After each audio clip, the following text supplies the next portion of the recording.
Hey folks, this is Abel James, and thanks so much for joining us on the Fat Burning Man Show, where we talk about real food and real results. Are you feeling a little on edge lately? You're not the only one. But be honest now, do you think technology is helping you or hurting you? These are critical questions, especially in the age of lockdowns and censorship. But thankfully, we have fellow health crusaders to help us navigate this increasingly fear-based landscape. Returning to the show this week is Dr. David Perlmutter, a board-certified neurologist and 5-time New York Times best-selling author. I'm thrilled to say that joining us as well is his son, Dr. Austin Perlmutter, a board-certified internal medicine physician. We're discussing how our health, relationships, and even our thinking has been damaged by modern culture, how our minds have been hijacked by technocrats, and easy tips for reclaiming your brain health. In a time when our health, it seems, is being assaulted from every direction, it's encouraging to know that we have some friends out here helping each other. And hopefully the information that we're sharing here on the Fat Burning Man Show helps to clear up some of the confusion and build up your resilience and adaptability in an increasingly challenging time. Don't forget that there are more than 300 episodes of this show about how to boost your immunity, boost your recovery, upgrade your performance, and much, much more, all available over at fatburningman.com. You can also search for Fat Burning Man wherever you get your videos and podcasts. But if you want to know the completely unsolicited and uncensored truth about what I think about all of this and what's going down, check out my new book, Designer Babies Still Get Scabies. Hopefully it'll give you a few laughs and giggles to help you cope with these modern times. I'll share some of the reviews that have come in that I appreciated. This one is from Kelly. She gave it 5 out of 5 stars. She says, "Everyone and their mother needs this book. I read this book in one day and loved every minute of it. I laughed and cried at all of the truths told in these poems. Everyone and their mother needs to read this, gifting my family this." Thank you, Kelly. Here's another one from M.A. Doyle, 5 out of 5 stars. "Oh, so funny and pointed. Smart and funny with a sharply honed point. Also, that voice! 3 exclamation points. Thank you for that, M.A. Doyle. I did actually put a lot of work into the audiobook, and of course, you know, I kind of sing when I talk as a musician. I have a lot of fun with all of this. And also, fun fact that you might not be aware, one of the reasons I speak with a radio voice like this is because when I was younger and started showing up on the stage for various performances and music and theater and that sort of thing, no one could hear me. I have this low voice, and it wasn't until I really learned how to sing and project on stage that I learned how to get some endurance with speaking. Because if you speak wrong with the wrong technique, your voice will start to sound like this and go away really quickly, and you won't be able to last very long. So for these very extensive recording sessions, making audiobooks, making podcasts, and that sort of thing, it's important that you be in shape, and it's important that you keep your breath and your voice in shape as well. So I see these all as the same thing. But anyway, I'm going on a long tangent. But to all of those creatives out there, this is a very difficult time. My heart is with you. Look forward to me reaching out to you, my community, a lot more in the weeks and months ahead. I'll have a lot more time on our hands with this latest move behind us, and now that we won't be traveling a whole bunch. And so I'm looking forward to doing a lot of Ask Me Anythings with you, live streams, responding to emails, chats, and much, much more. So this Designer Babies book, in some ways, is an invitation to you fellow creators. Let's collaborate. If you're bored, if you're looking to do something, drop me a line. I'm Abel, A-B-E-L, at fatburningman.com. You can also go to fatburningman.com, sign up for the newsletter, respond to my email, and I read as many as I possibly can. And we've had a lot of creative and wonderful projects and partnerships that have come out of that over the years. So don't forget to get in touch. But if you'd like to support us, please go to designerbabiesbook.com to find my new audiobook and book. That's designerbabiesbook.com. And if you're in the US and looking for a deal on our favorite supplements in the world, you can support us by subscribing to Wild Superfoods. When you select subscribe and save, you'll be locked into the discounted prices that we're currently offering. And plus, we deliver our favorite health boosting goodies and nutraceuticals straight to your door every month. So, to get the biggest discount, sign up for the subscribe and save over at wildsuperfoods.com. When you grab the ultimate daily bundle, you'll be saving over $125. You'll also get Future Greens, Mega Omegas, Probiotic Spheres, and very important these days, Vitamin D Stack. So one more time, just go to wildsuperfoods.com and we'll hook you right up. Okay, on to the show with Doctors David and Austin Perlmutter. We're chatting about how our attention is bought and sold by marketers and technocrats, what to do if your mind has been hijacked, simple tools to help you think more clearly, and tons more. Let's hang out with the Doctors Perlmutter. All right, folks, returning to the show this week, Dr. David Perlmutter is a board-certified neurologist and 5-time New York Times best-selling author. He serves on the board of directors and is a fellow of the American College of Nutrition. Joining us as well today is his son, Dr. Austin Perlmutter, a board-certified internal medicine physician and New York Times best-selling author. Together, Doctors David and Austin Perlmutter co-authored Brainwash, a book with an edgy title about detoxing your mind for clearer thinking. Welcome to the show today, doctors. We are delighted to be here. Thanks for having us, Abel. There's so much to dig into. First, I just want to say I wasn't expecting it, but I really dig the title of this book. I'm sure some people are like, what? Brainwash? And it can be a bit off-putting, but it's exactly what we all need to do right now. Unplug and just get a little bit less scattered and befuddled than most of us feel right now. You know, that's true. When you take a step back for a moment, and that's what the beginning of the book is all about, to really get your arms around what is happening to our brains and how we are being actively manipulated into bad decision-making. You know, the choice of Brainwash as a title was, you know, obviously a spin, and obviously got people thinking, but hence the soap bubbles on the brain on the cover there, that we have the opportunity to make changes and reconfigure for better brain function and the ability to be more empathetic and make better choices. And if you just follow things as they are and just go with what everyone else is doing right now, spending tons of time on social media, in front of devices, just in front of all this media that our brains aren't really prepared for, then you can't help but be in a vulnerable position where you're not feeling really quite like a whole human anymore, and you're being taken advantage of by media that's meant to make you feel less than. So how do you guys put up the shields and teach people to create these barriers and really practice self-defense with their own consciousness? Sure. Well, to the point you just made, most people in the modern day are not doing that well. So the majority of Americans have at least one chronic disease. We see that rates of depression and anxiety either continue to go up or haven't gotten any better, despite the fact that we have access to all these foods and all this social media. So again, if you don't make a change, things aren't going to go very well for the average person. So that's why in the book, we lay out a 2-part plan. The first part is understanding how your brain has been hijacked, how your thinking patterns, how your neurochemistry has been manipulated by the modern world to keep you making poor choices, to keep you from engaging in healthy behaviors.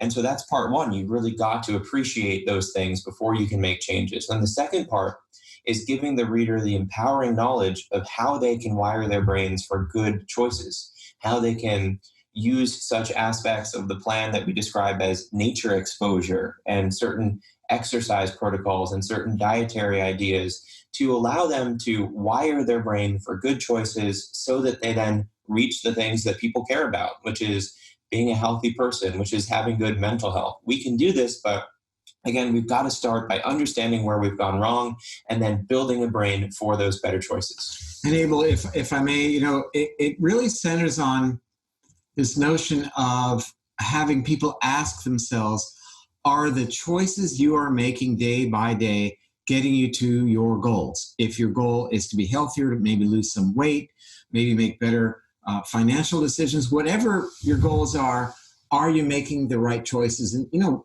a lot of people are not, despite the fact that, you know, they watch The Fat Burning Man or they read the books, they get all this great information, and yet they don't implement. So we really wanted to deconstruct the what goes on in the brain that's involved in our ability to make good decisions in the first place. And we first looked at it from the perspective of doctors being frustrated when patients aren't following through when we give them great information. Right. You see, that's the biggest breakdown of the system.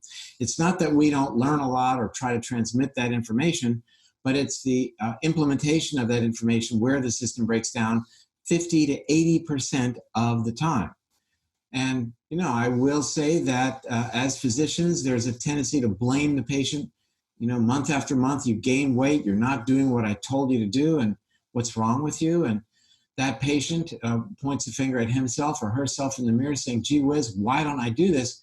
But it's well beyond doctors and patients. It's all of us who know what we want to do and yet can't bring ourselves to follow through, whether it's being vegan, being carnivorous, being paleo, keto, whatever it is.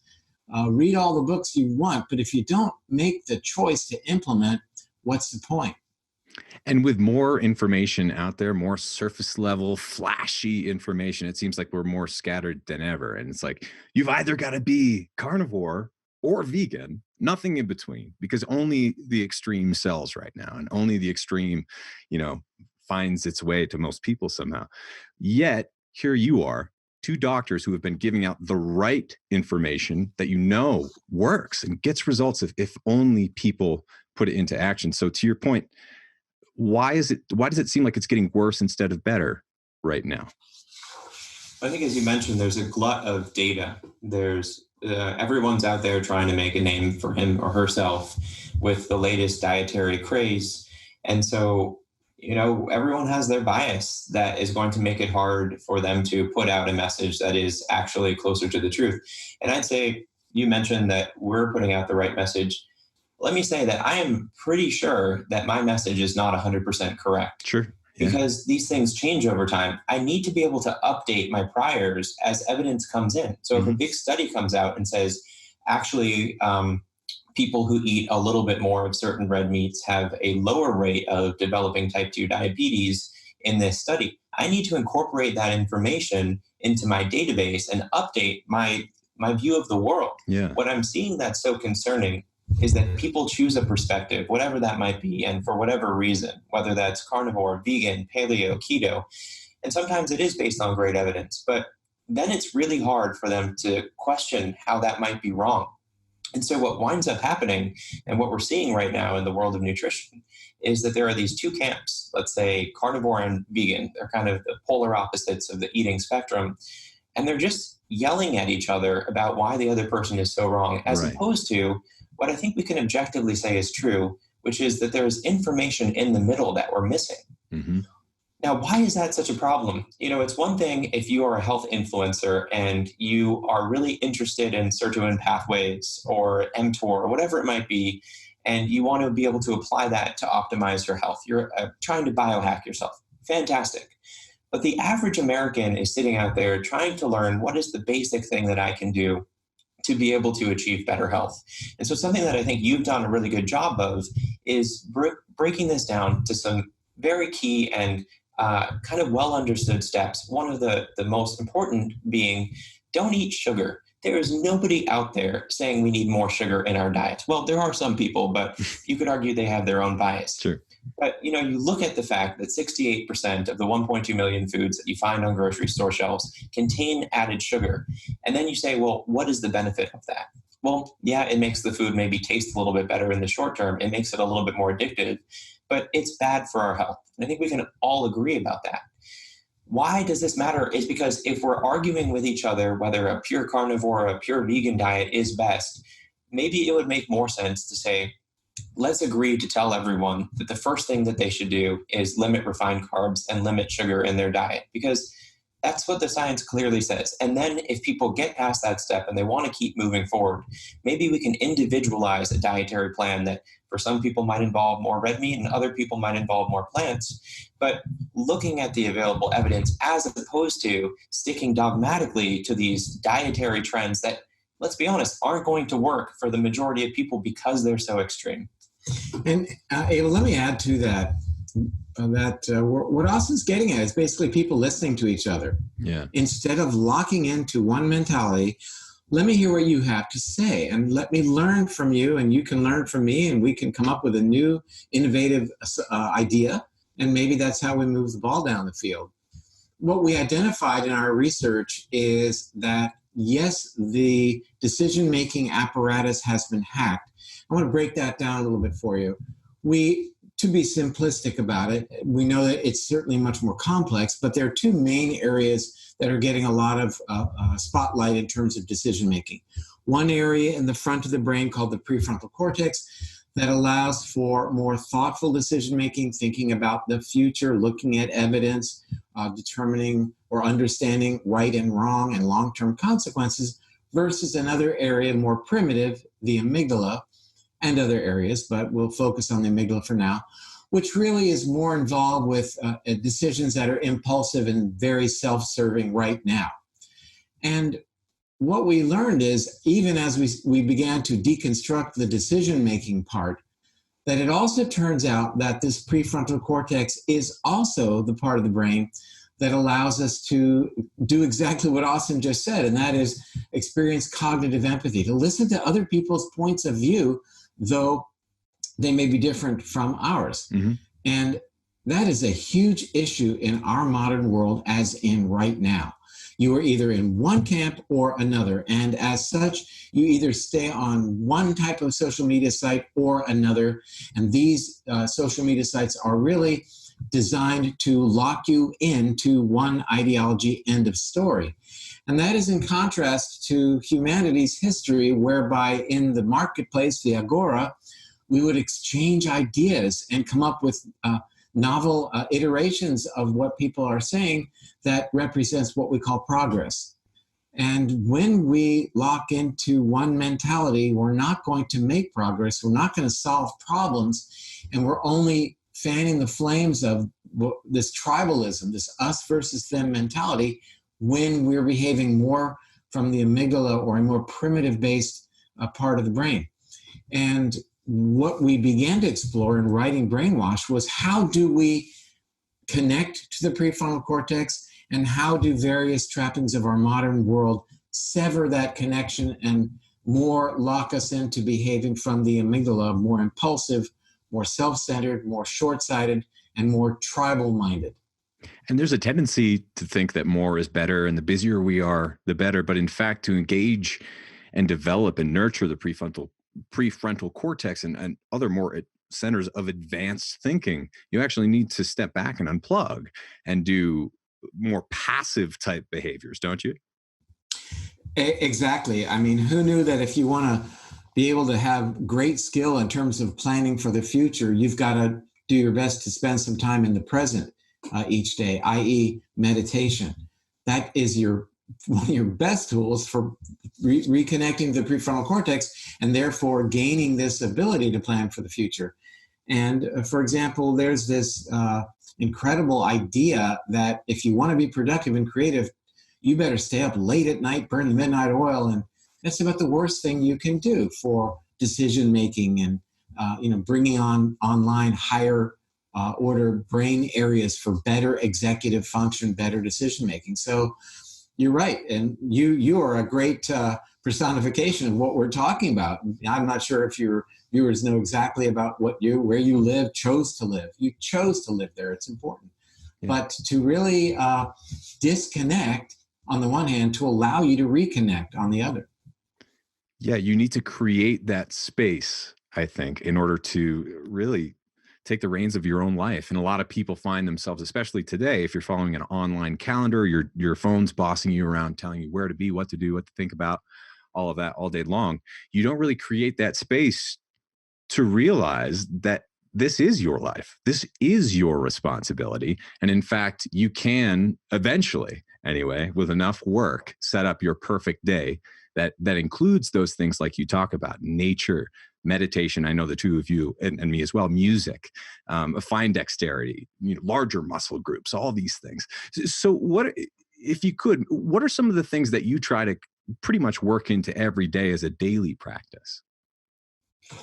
Yeah, well, we've spoken, as you just said, about going from being reactive to reflecting, which is so important, so critical, and so missed in a society that wants us to behave impulsively, to click that buy button, to scroll on that social feed. And so, in order to counter this, it is imperative to start designing your own day more than we usually do. And where I think that is most effective is in the morning. The average American reaches for his or her smartphone in the first 15 minutes after they wake up. It's about 80%. The number goes up in adolescence even further. So what that means is right off the bat, you're having your attention hijacked, your schedule hijacked by whatever is coming through your email, your social media account. And that's a problem because the morning could be, and I would argue should be, the time that you're investing in yourself. So for me and for my dad, this is the time of day where we kind of have our exercise, meditation, mindful moments. For me, it looks like 20 minutes of meditation first thing in the morning, and usually after coffee. I find that having a little bit of coffee on board helps me to maintain focus in my meditation, which kind of sounds like an oxymoron to have focused meditation, but very cool. In some forms it's great. And so coffee, meditation for 20 minutes, reflecting a little bit on how I want my day to go, and then usually trying to get the exercise in first thing in the morning. I have found that when I allow exercise to be an afternoon activity, there's always something that comes up that seems to pull me out of that. And then trying to get a feel in the morning for how the day should go. Not that it's going to absolutely abide by what I desire, but if I say I want to read in a book for, let's say, an hour, I have to carve that out early on. Otherwise, something else will invariably come out. So the goal is to make the day more mindful, more self-directed, as opposed to allowing other people, other things, technology to dictate your action, to dictate your thinking. It seems to be that the average American is allowing mindless media to occupy about 6 hours of the day. And that's about 4 hours watching TV and another 2 hours on the smartphone. Now, why does that matter? Maybe you're getting something positive out of that experience, but when we're talking about mindfulness and mindlessness, if you're spending a third of your day in these mindless activities, you're just losing that time. That's a third of your life, third of your waking hours, I should say, that's kind of gone out the window. So really important as the take home for me to structure your day and to place a priority on that first hour or two after you wake up, because that's how you set yourself up for an overall successful day. And as we said in the book, it's about making the time for these things, not finding the time. Yeah. So that ratchets it up to a higher level of being an imperative. If you want to find the time, well, guess what? Your day's going to go by. I didn't seem to find the time today to meditate. Oh, well. But if you make the time, this is important on the list. And, I think that it's very clear a lot of people have to get up and go to work. And so we've constructed the plan in Brainwash such that there are things to do, even during the workday, that can bring about being mindful, that can bring about being in the moment, in the present, and take advantage of all kinds of on-ramps to reconnection, even putting a potted plant at your place of work. Even exposure to just a potted plant, for example, is demonstrated to allow better functionality of the prefrontal cortex, reduces cortisol, the stress hormone, reduces inflammation. And it's simple. I mean, that's there. You can do your job. And you know what? Your job may require that you spend a lot of time on the computer. So it's not like everything about our modern digital world is negative. We don't want to, give that impression. We wrote the new book based on the ability we have to resource information from around the globe. How cool is that? But we all know that our brain is prey. And I heard you comment something I've never actually heard before. I'm probably going to steal it from you. Go ahead. You said mental self-defense or something like that. Yeah. And it's true. We've got to be on the lookout for all of these pop-up things happening while we're online, the clickbait that wants to take us away from our desired accomplishment online and harvest our attention because it's valuable to somebody else, and harvest our time and actually reconfigure our brains. That's what's going on And once you're aware of it, that's a powerful first step. Let me make one more point on that, if I may. This is a very simple thing that I'm going to describe, but I think it has an amazing impact. And that is what we do, our actions are a reflection of our brain wiring. So whether you choose to go to the gym, choose to eat healthy food, choose to call up your friends once in a while, that is a reflection of the way your brain is wired. But what's important is your brain wiring is determined by how you interface with your environment. So if you're blindly interfacing with an environment that wants you to make impulsive decisions, your brain will be wired for impulsive decisions. And therefore, you won't go to the gym. You won't buy the healthy food in the store. You won't call up your friend. You'll instead watch TV for several hours. That is the way the modern world profits. That is the way corporations profit. So that's the default state. This is why it's so important to understand this model, because when you understand it, you can appreciate that it's not about forcing yourself out to the gym. It's not about forcing yourself to choose the healthier option on the menu. It's about getting upstream of that whole thing. And it's about taking control of the way your brain is wired. So then you're no longer sitting on the couch and trying to motivate yourself to get up and go do some push-ups. You're not in the grocery store trying to motivate yourself not to buy that unhealthy white bread. Instead, you and your brain are then on the same team. So when you go buy that bread, you say, I don't want to eat that. And your brain says, of course, why would we eat that? Or when you're sitting on the couch about to start another couple of episodes of the TV show, you say, well, I'd like to go to the gym. And your brain says, of course, that's what we do.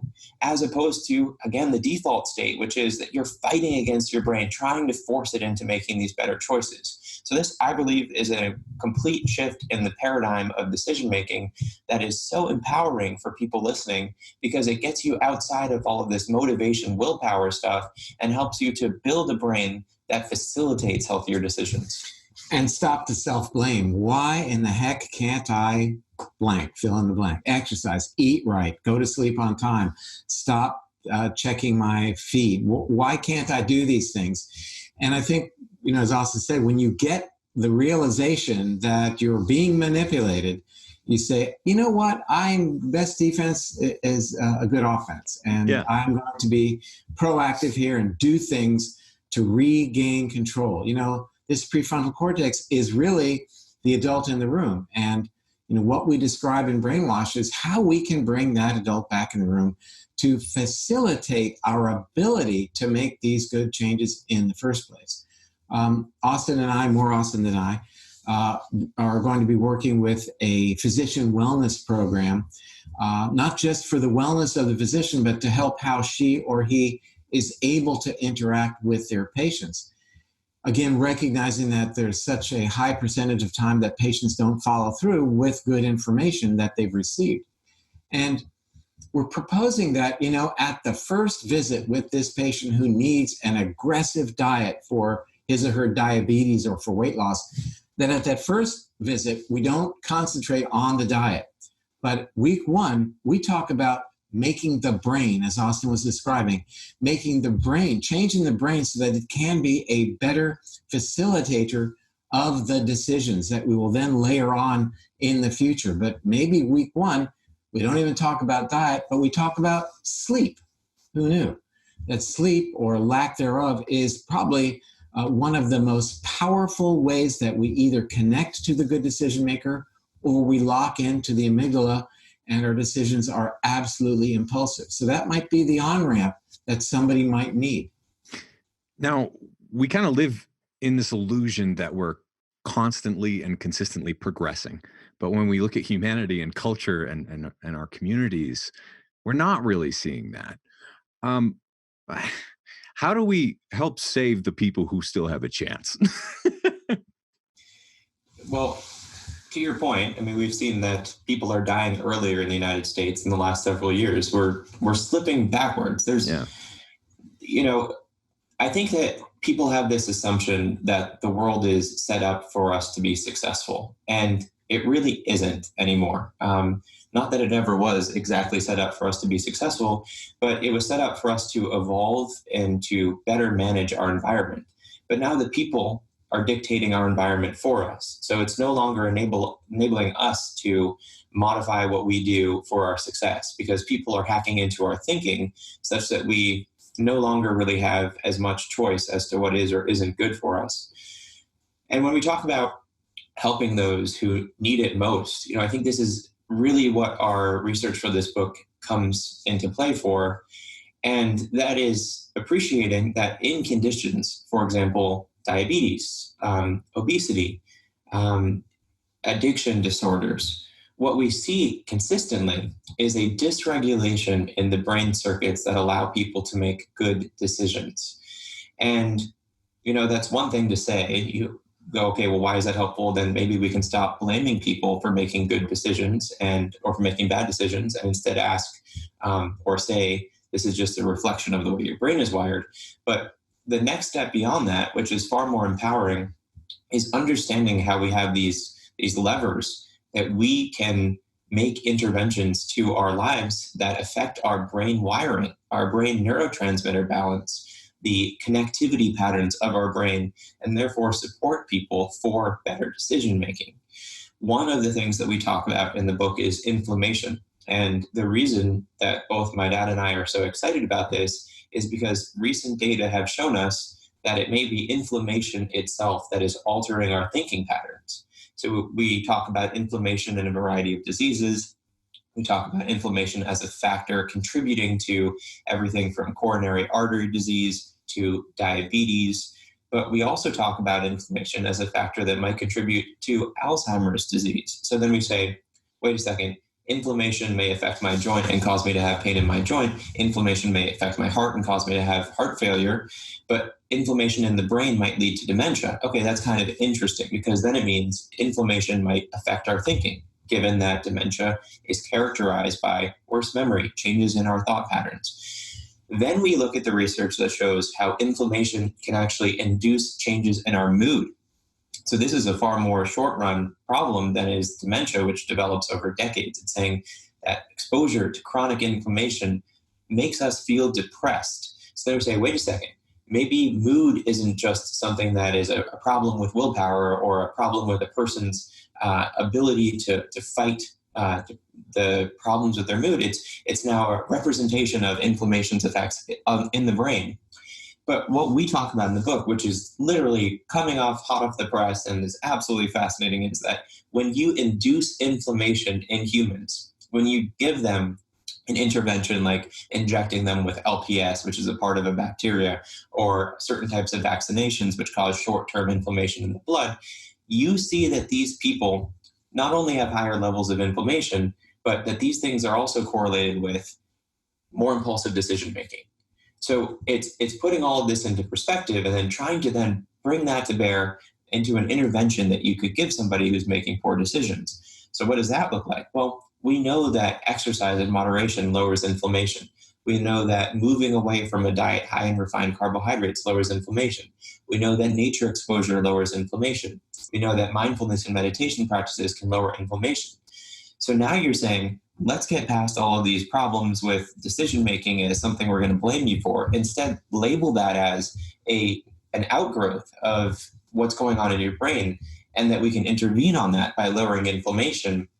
And so now you say, for all those people who are out there making poor decisions that we've kind of given up on as they don't have enough willpower to do anything differently, we say, let's help fix your decision-making through changes to the brain, through interventions like dietary change, through recommendation of a little bit more sleep or a little bit more exercise, and finding what fits for the person. So it's not always, I can't exercise, I refuse to eat that new diet. It's saying, let's maybe do a little bit of nature exposure, because again, that lowers cortisol, that lowers inflammation, that helps reset the brain for better choices. And all these are on-ramps to better decision-making, basically getting our foot in the door that we hope then will pave the way for the next round of decision-making improving skills that people can then be much more likely to implement now that there's a crack in the door. We live in a world where 7 out of 10 people die from a chronic degenerative condition, which by and large means a disease based upon lifestyle choices. These are not genetic issues. They're not infectious agents traveling the world. It's not war. By and large, what people are dying from are at earlier ages is related to their lifestyle choices. So again, we're back at this central player here, this pivot point your decision making, what you choose to eat. And it takes your breath away when you realize that what Austin just said is that inflammation threatens your ability to make good decisions. Inflammation is brought about by eating a poor diet, a Western diet, a diet that's high in processed foods, ultra-processed foods, and highly refined carbohydrates. That is becoming the global diet. So what is happening with the global spread of this Western pro-inflammatory diet is that there is this corruption of decision-making ability spreading around the world. And it's not just decision-making, as we've talked about. It's degrading our ability to be empathetic towards each other. It's degrading our ability to plan for the future, as a matter of fact, as that relates to thinking about climate change, for example. So not just to focus on food, but yes, just to focus on food for a moment, it's a very, very existential consideration that what is happening with this globalization of our food purveyors, by just a handful of companies, making us only really ultimately think that what we should be eating are these foods that are shelf stable and therefore pro-inflammatory. It has implications that I think have never been considered. Yeah, we've talked about it in terms of diabetes and chronic degenerative conditions, but to realize that this is also threatening our ability as a global population to make good decisions, for example, as they deal with the future, as they relate to the future, it really makes the food, it looks at food through a very different but certainly important lens. And it is very promising that our brains can heal. They can come back from some incredible things. And you tell in your work the story of Phineas Gage, with whom a lot of people are familiar with, but I wasn't familiar with how it actually turned out in the end, where he was able to recover, at least to some extent. So if you could just share his story, it's amazing. Well, we've been talking about Phineas a lot, and Phineas Gage was this railroad worker a couple hundred years ago who was doing pretty well. Everyone liked him. He was an affable chap, to use the vernacular of the time.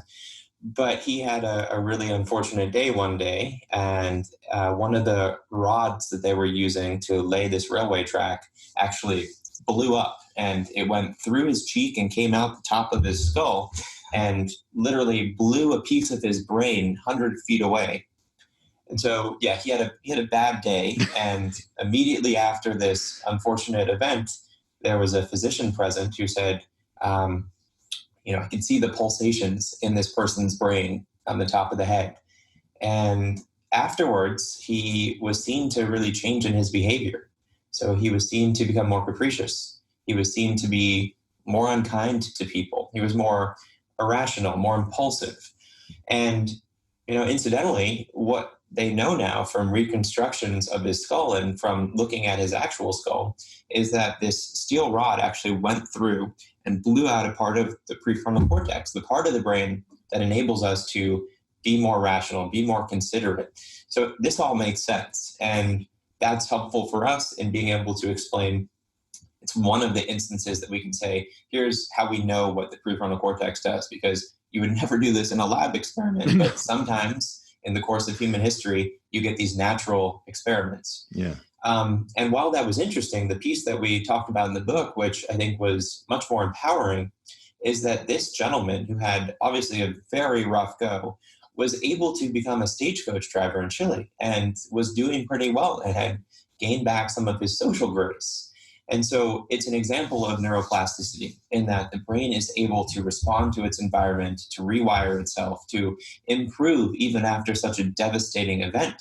And we look at this as an example of what we call in the book disconnection syndrome, which is a severing of the connection between the prefrontal cortex, the adult in the room, and the more impulsive, stress-based, fear-based, anger-based, aggression-based amygdala.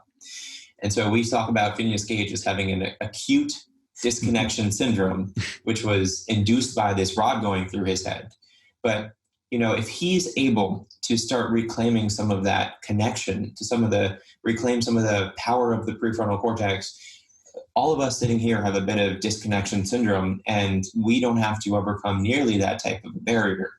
So if you're out there making poor choices, you're feeling more impulsive, you're feeling more aggressive, you're feeling more stressed, and you don't want to do this anymore, know that there is definitely precedent to make positive changes and to start engaging that part of your brain that's going to enable you to make better choices and to connect with other people and to be much more likely to reach the outcomes we care about, which is really what it's all about, is being able to be healthy, have a life of wellness, good mental health, and to be connected.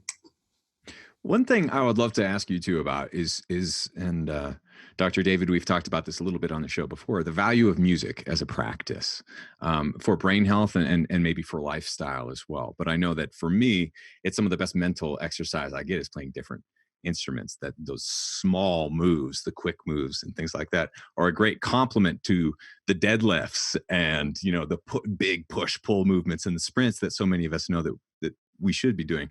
But there is a lot of value to those fine motor skills and also the listening that's involved in music. Well, that's right. I mean, in children, we call this the Mozart effect because, it's been shown that when kids learn to play an instrument, and especially when they learn to read music, that their mathematics skills, their creativity skills, and certainly their literary skills improve. So it is, the main thing that music offers up is a powerful connection between extremely varied parts of the brain. And that's, that whole activity, I think, is extremely valuable to get those superhighways primed and ready, built. And so, because we can utilize those highways for other purposes, the ability to relate between the hemispheres, the ability to bring on visual areas with auditory areas, with analytical areas, that is all amplified by the music experience. Plus, what is the value of the pleasure? We talk about that in terms, for example, of food. There's an upside to being, more open with dietary ideas, as Austin talked about, because there's some value to the pleasure of that. But music is very underrated. What we didn't include music in the book because some people kind of are not able to engage music. They can certainly listen, but in terms of playing an instrument, that would be great. Hey, learn another language while you're at it. We focused on 8 key players and created a 10-day plan. The 9th day is taking stock, and the 10th day is about how do we then take those 8 ideas and move forward. So we wanted to provide on-ramps to everybody. Sleeps, everybody moves around, everybody eats. So those are the obvious go-tos. But beyond that, people may not understand the extreme value of nature, the critical value of exercise, the value of engaging empathy and expressing gratitude. And that's what we came up with. But again, it's really all about how do you choose to start. You don't want to hit somebody with all 8 levers at one time. They're going to say, yeah, right. That's just not going to happen. I'm not going to do all these things. Let's just choose one. Let's just choose one, even if it's first in a doctor-patient relationship, just to get that patient to move forward and making better choices. But the truth of the matter is, in our modern day, we can all do with a little better in terms of the decision-making that we're experiencing, because frankly, the deck is totally stacked against us. And it's not just that this is passive. There are active influences on our lives every day. We all know that this is happening, especially when we're online.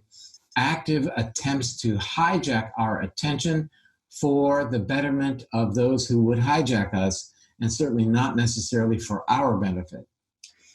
Let me say one thing on that as well. I grew up around music with my dad, my sister, and my dad many times throughout childhood would bring over his friends for guitar night. And so I grew up learning to play guitar, playing some piano. And, I think that there's some interesting research as to the benefits of music on our brain, on our happiness. But maybe what is more important for me right now is appreciating how dissimilar playing music, engaging with music is from what people are doing for the majority of their waking hours. Yes. When you consider how mindless most of our activities are, sitting in front of a TV, barely moving, scrolling through a social media feed without engaging with any of this, and how these things kind of create polarization, create stress. And then you think about what it's like to play music, to listen to music, and how that is activating, as my dad said, multiple regions of the brain. It's developing expertise, it's developing dexterity. And especially if you're playing music with other people, that's promoting connection. We may not be able to communicate with other people who share dissimilar viewpoints. That might be too much for somebody. But we can engage with music. It's like a way to bypass all of that. And it's a shared language that doesn't bring in all of this unnecessary stress and bias. So I think that if people are looking for an activity that is directly counter to the mindless behavior that has become the status quo, playing music, going to a concert, and especially doing these things with other people is an absolutely wonderful way to get started in making a commitment to rejecting the status quo as it relates to mindless activity and becoming more mindful in what you do. I love that. And it's becoming, unfortunately, such a lost art to some degree as we have all of this technology and the steady stream of entertainment. No longer do we have our grandmother playing piano for dinner time, or like the little kid. I used to play clarinet for the whole family for holidays and stuff like that as a little kid. And look, I'm still doing it, because that little kid grows up and continues to do those things, hopefully as a whole human being. One of the things watching you two on the round of interviews together that I've watched you do in the past few weeks and months is that you're excellent listeners. Oftentimes when there are two people being interviewed, they're talking over each other all the time, and maybe they're talking over the host. But I've noticed that you are some of the best listeners, and I can only think that that's because of the relationship and the music and the listening, because you guys have had so much practice doing this forever, right?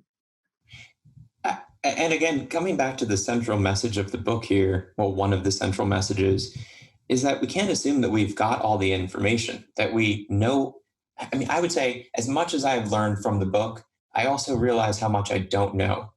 And the problem with not listening is that you're not able to continue to learn, right? It assumes that you've already got everything that's important to say and that the other person has nothing to engage. And this is absolutely an issue with the way that modern life is set up, is that people don't listen unless it's somebody who's already saying what they believe. Yeah. It's one of the core challenges with social media is that we wind up in these tiny little echo chambers, these silos where everyone is Republican, everyone is Democrat, and they just yell about how terrible the other side is. And it's just not of benefit. If you were able to take a slightly more objective perspective and imagine that 50% of the country is Democrat and 50% of the country is Republican, then you have to either believe one of two things. One is that 50% of Americans are absolutely out in left field or in right field, depending on which side, and have no idea what they're talking about. They're just fundamentally wrong. The other part is maybe they have a point, right? That's the other perspective. And if you're the type of person who's willing to listen to the opposite perspective, you can grow so much faster because now you're taking in data that is going to be dissimilar to what you know and is going to pull you closer to truth. So as it relates to my conversations with my dad and in interviews and the others, we've always had long form conversations about the stuff that we care about. And the listening piece has been absolutely wonderful in that he has expertise in things that I don't. And maybe I'd be so bold as to say, you do have some expertise in things. I interrupt him. that he doesn't. And especially as it relates to this cross-generational divide, I guess, which doesn't really seem to be so much the case, is appreciating that there are things that my dad's generation can teach me that I won't be able to get from other people my age. And similarly, there are things that I can teach him about that he won't necessarily get from other people his age. But it's got to be openness to appreciating the world is bigger than what we now understand. And that, for me, having gone through traditional medical training, that is not the entire picture. That maybe occasionally making a food-based intervention is a reasonable thing in addition to whatever antihypertensive medication I learned about in my program. Also understanding there's a time and place for that antihypertensive medication. But if you can appreciate that you don't have all the answers now, then you can get so much closer to the truth. And it's hard for, I think, a lot of people to grasp that when media wants to polarize us into becoming angry with the opposite faction as opposed to asking, what can I learn from them?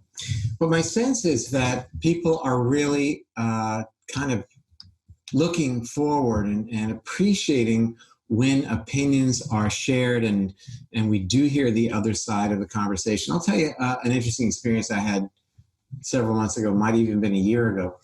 I interviewed a man, give me that top book right there, Eat Wheat. I interviewed a Dr. John Douillard. He wrote this book, and this book is called Eat Wheat. Now, I wrote a book called Grain Brain, which isn't necessarily supportive of wheat, to be kind. But I interviewed John Douillard, who believes that we should be able to eat wheat at certain times of the year. We had very opposing views, and we each were able to quote science that was supportive of our views. We had our time together, posted the interview, and the response we got from people had nothing to do with the content, but was so supportive of the fact that we were listening to each other and that we were respectful of each other's views, which were diametrically opposed without question. And it was, I think, seemingly very, very refreshing for people to see that, you know what, you don't have to be aggressive and mean towards other people. I was on a show not long ago called CBS This Morning, and it was a national show. I was talking about, I had rewritten Grain Brain. And when the segment started, each person around the table took a shot at me in an extremely angry, aggressive way. Oh my gosh. And I was thinking, what happened to television? I mean, I've done these shows for years, and it was, thank you for coming up to our Dr. Perlmutter. What can you tell us? This was, we talked to the sugar industry, and they said that you're loco and that we should all be eating a lot of sugar. Yeah, I mean, okay, what would you expect about that? And it got worse from then on. And I kept a smile on my face thinking, you invited me to be a guest in your home here on TV. But anyhow, I think, you asked a question earlier about kind of being resigning ourselves to the fact that the world's going downhill, and it is. But the motivation here, I think, is to, let's light that single candle, be aware of the darkness, that's for sure. Things are going, I think, generally not in a favorable direction as it relates to climate, as it relates to humanity, as it relates to other relationships we have with the natural world and how that's impacting us. But it's the job of Abel James, it's the job of each and every one of us to do that tiny bit that we can to maybe change the direction that this ship is moving in by, a half of 1 degree. If we can, it'll delay what may be coming.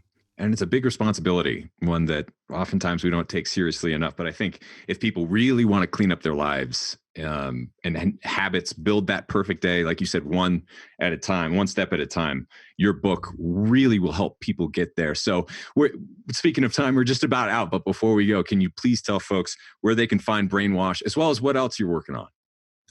Well, Brainwash is available, oddly enough, at brainwashbook.com. All the major booksellers, all the minor booksellers, as a matter of fact, we noticed when we walked through the airport, there it was. So that's the best resource, I think, is brainwashbook.com. What was the second question? What are we doing? Yeah, what else are you up to? Forward? I know you guys are pretty busy over there. Yeah.